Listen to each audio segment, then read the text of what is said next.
Now, Elgin police tells us this actually all started this morning around 9, as they say a federal agent called the department to report that they were involved in a traffic crash while conducting immigration enforcement near West Highland Avenue. Okay, so just a few days ago in Elgin, Illinois, which is just north of Chicago, Homeland Security was trying to apprehend an illegal immigrant. Well, now we're finding out this illegal immigrant is a suspected Tren de Aragua gang member, and we're also finding out, according to Homeland Security, this alleged gang member slammed his vehicle into a Homeland Security officer's vehicle into a tree.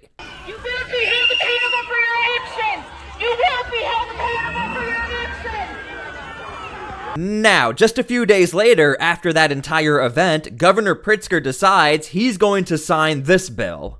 Illinois' new law also requires hospitals, public universities, and community colleges and daycare facilities to develop plans and procedures in case federal immigration agents show up at their establishments. Yeah, wait until we get into what Governor Pritzker just signed, because even Homeland Security really can't believe he went through with this bill. So we have a lot to dig into. Now, before we start the video, make sure to please like the video. It's the #1 way you guys are helping this channel, and it also helps others see the videos as well, and I think people want to see what the heck is going on with this situation. Now, on my channel, we already talked about in detail what happened with these protesters and the clash in Elgin, Illinois, but here's a reminder of what that looked like. You will be held accountable for your actions! You will be held accountable for your actions! Do not attack the agents!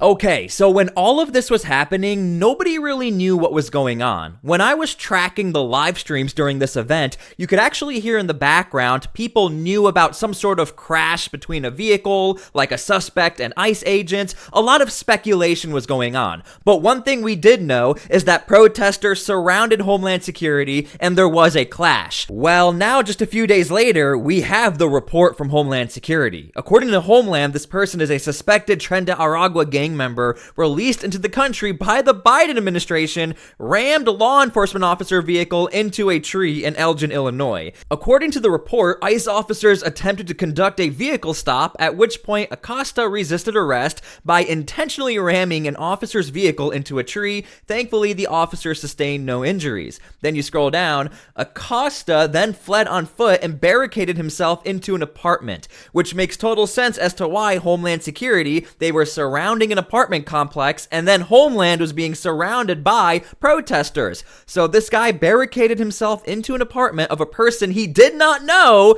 The suspected gang member came out of the apartment balcony, and officers tried to negotiate with him to leave the apartment. During this time, a large crowd of agitators formed and began throwing rocks and bottles at law enforcement officers. The local police department refused to protect ICE law enforcement officers, and we covered that when it happened. However, the plot twist in this entire story, the protesters were also calling the police department, and the police department just never showed up until the very end. We've called the cops. They've refused to come.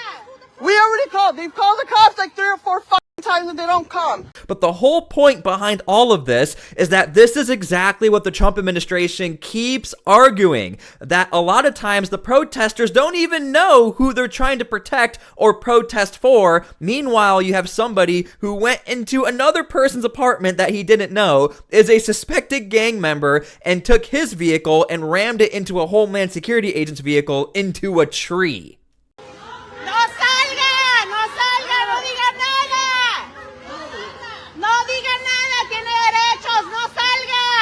Okay, so please leave your comments down below how you feel about this story. I think we are officially done with the Elgin story for now, because one thing we know is that Homeland Security is not going anywhere. And one person who knows that is the governor of Illinois, and here's what he did recently. Following incidents at courthouses, hospitals, and daycare centers, Governor Pritzker signed into law a sweeping bill that protects immigrants from what the governor calls unjust ICE enforcement. Illinois courthouses are off limits to ICE agents hoping to make an immigration arrest.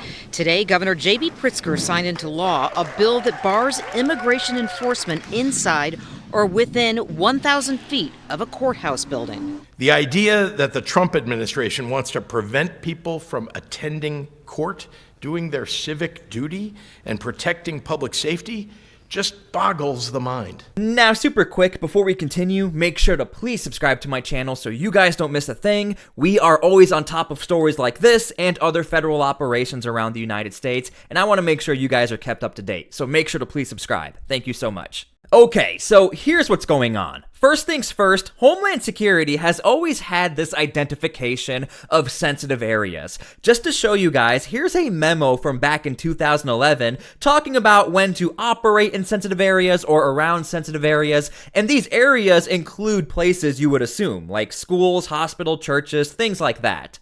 Now, fast forward to 2025, the Trump administration pretty much said, look, these sensitive areas, they still exist. However, we want to give the jurisdiction back to Homeland Security, but we want to give it to them using common sense. You guys can read through this new memo, but Homeland Security has been arguing to the Trump administration they're not able to do their jobs because of these sensitive locations and the abuse of power behind these sensitive locations, where it was being reported illegal immigrants and nonprofits were sort of working together in order to prevent deportation.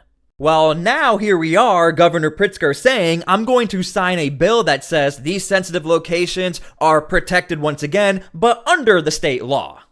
Which is why Homeland Security reminded the governor, this is what the Constitution says. This Constitution and the laws of the United States, which shall be made in pursuance therefore, shall be the supreme law of the land. Pretty much this is Homeland Security saying we have something known as the Supremacy Clause. So you can sign any state law you want, but we are the federal government, and as ICE agents, Border Patrol, these agents have the jurisdiction to go into these sensitive locations or around the location if need be. However, here's the very big takeaway. When you dig into all of the policies of Homeland Security when it comes to sensitive locations, they will always acknowledge use common sense or be very careful, be respectful, be discreet, do not go in there and take everything out and ask everybody, what are you doing here? And the reason why Homeland Security keeps using words like be careful, cautious, under extreme circumstances is because even back in 2011 up into 2025, Homeland Security has always been able to operate around sensitive locations or inside sensitive locations.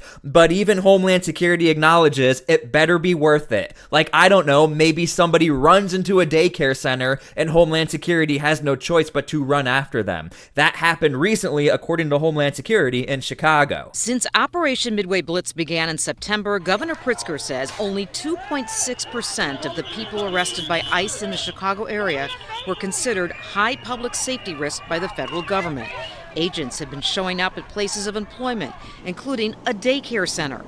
Churches, schools, college campuses, and hospitals have been targets as well. Before the bill was signed into law, ICE would just tell a hospital, you don't have the authority to tell us anything. Now you do. Illinois' new law also requires hospitals, public universities, and community colleges and daycare facilities to develop plans and procedures in case federal immigration agents show up at their. Now, I don't know how this is supposed to happen or what is a daycare center or a hospital supposed to do. So Homeland Security shows up, and again, we know when you look at the policies, if Homeland Security is coming to one of these soft spots or one of these sensitive locations, that is not a good sign. Like, something bad could have happened or somebody may have ran into one of your institutions. But regardless, let's say they do show up, what are they supposed to do? What policies are they going to write? Because now under state law, they have to write a policy. Establishments. With daycare centers, it's part of the licensing process. With the hospitals, it's also part of the licensing process. The Illinois Coalition for Immigrant and Refugee Rights and other. I just want to scroll back real quick. Hold on. Oops. There is somebody here. Process. This person right here, we covered him on my channel following Homeland Security agents. This person right here, we also covered him on my channel in front of Homeland Security agents as protesters were throwing rocks at the agents. So I'm just trying to point out there are some elected officials up here we have actually covered on my channel. Illinois Coalition for Immigrant and Refugee Rights and other groups worked with Democratic state leaders to write the legislation. The bill also allows people subject to civil arrest the ability to sue law enforcement officers who violate the Constitution. No one And I mean no one is above the law. But Republicans in the Trump administration argue Governor Pritzker is acting above the law. In a statement, Department of Homeland Security Assistant Secretary Tricia McLaughlin writes in part, quote, "He must be unfamiliar with the U.S. Constitution. By signing this law, Pritzker violated the Supremacy Clause." Now, nobody should be really surprised this is happening right now in Illinois. We're actually seeing this happen over in California as well. And when I was doing a bunch of research on this, even asking some experts about this, what the assumption is that there could be a possible court battle, like an ICE agent does happen to go near a hospital or a church, and then the state can argue, hey, he broke our state laws, and even though you are a part of the federal government, there needs to be some sort of level of respect. We also know in Illinois, there was a push to collect license plates and to figure out what Homeland Security agents don't have license plates and are breaking the state law in Illinois, which is why we keep hearing nobody is above the law. It looks like Illinois, they're creating their own laws in which Homeland Security to them have to follow, even if they're operating as an ICE agent. Governor says he's not worried if his bill is legally challenged. No doubt they have the ability to go to court about it, but I believe this is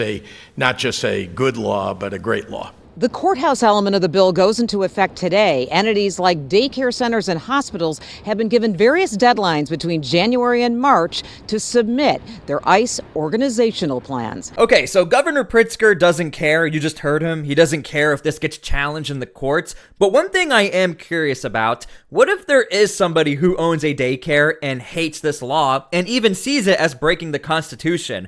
Are we going to see daycares and other workers in these sensitive locations start to countersue or sue the governor, the state of Illinois, for forcing them to create a policy or some sort of action if ICE shows up? I don't even know what that looks like. I'm not going to pretend to be an expert in that field, but it is happening. This is a legitimate law, so we will be tracking this. Make sure to please subscribe to my channel because I will keep you up to date with anything that happens with this law. Let's continue. Now, just to show you guys, Homeland Security is still active in Illinois. I mean, this is Justice, Illinois, 24 hours ago. Justice, Illinois is right outside of Chicago. Stop.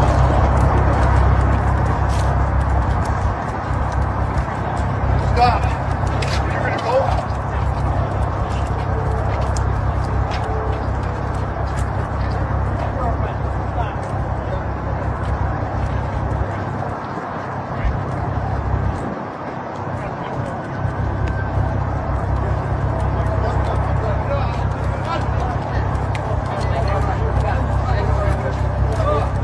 We are also still seeing signs of ICE tracking activity. Aquí está la mira.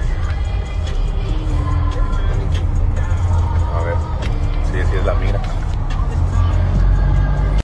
Aquí está. So look, Homeland Security, they haven't stopped. There's this notion that Operation Midway Blitz is over. You know, we're in the calm of the storm now. That is not quite the case. In fact, in 2026, things are supposed to amplify with Operation Midway Blitz and other federal operations around the United States. But I do want to segue to this part of the story because it really kind of has to do with these developing policies or pushback against federal agents. So recently, California Attorney General Rob Bonta made this huge announcement where California is now going to have this portal where you can send in evidence of federal agents apparently breaking the law or doing things they're not supposed to be doing. But obviously people are looking at this and saying, hold on, this appears to be a way to just gather the names and intelligence of different Homeland Security officers. Again, that's the accusation. Let's see what he has to say. California Attorney General, and I want to say thanks for being here. We are here to announce a new tool that we are launching today to protect the rights, the safety, the dignity of all Californians throughout the state during a time of profound uncertainty and a time of profound fear. Today we're launching an online portal where members of the public can report potentially unlawful conduct by federal agents operating in our state. And we encourage Californians who have concerns about the law being broken, a federal officer breaking the law, to report to us. So now, at this point, I don't know how many portals I have reported on my own channel, portals of evidence, portals of data gathering, portals of ICE in the area. This is a very common theme we have covered on my own channel, and the Trump administration has been questioning the legality of this portal and many others we keep seeing. We can assess the information. Over the last 10 months, we've seen troubling reports coming from communities across California, including unmarked military-style vehicles and individuals detained in ways that resemble abductions and kidnappings more than lawful arrests. Californians are scared, and they're right to question whether federal agents are respecting the law as they carry out the Trump administration's aggressive, fear-driven immigration agenda. Our job at the California Department of Justice is simple: to safeguard the rights of everyone who calls this state home, no matter their background, their status, or their zip code. So that's where people are also calling this out. They are now getting evidence and data from people who are not even American citizens. How could this possibly be vetted? What if you have a foreign adversary? And I know this sounds crazy, but what if there's a foreign adversary who starts dumping in a catalog of this supposed evidence, and then it gets used against Homeland Security? Again, these are just questions I keep seeing when it comes to this story. These are real concerns people have. Nobody should be living in fear. That's why today's announcement matters, because accountability matters. This new portal will allow Californians to upload photos, videos, and information about interactions with federal agents that may be unlawful. It'll help my office gather information. It'll help us understand patterns, and it'll help us determine what actions may be necessary to protect Californians from unconstitutional conduct. Now look, I'm not about to sit here and say Homeland Security is squeaky clean, they've done everything perfect, they've never done anything wrong. Every single government agency has done something wrong, especially in these circumstances that are very extreme, where Homeland Security is being watched 24/7. Obviously, you can pick apart where things have been done wrong. But once again, we have another state who might be possibly suing Homeland Security or wanting to prosecute individual agents. We are already seeing this threat over in Portland, and Portland has also fully admitted we have our own evidence and we are prepared to keep gathering more evidence. So this looks like what's going to be the new common theme or trend for sanctuary jurisdictions. Take the battle into the court. There's nothing sheriffs or police officers or state troopers or really anyone can do. The only possibility for a state or a county or a city, a sanctuary jurisdiction to win anything against the Trump administration currently is really through the courts. So a lot of people are pointing out this is what it looks like, just more data gathering for the possibility of some sort of court battle. I mean, we've already seen this time and time again. The court battles against the Trump administration. Okay, so I hope you guys enjoyed the video. Thank you so much for being here, and please leave your comments down below how you feel about anything we just watched. Make sure to please subscribe, make sure to please like the video, share it, get it out there so people can see what's going on. Thank you again for everything. God bless, and we'll see you all later. And please pray for peace. We do need that right now. Thank you guys so much.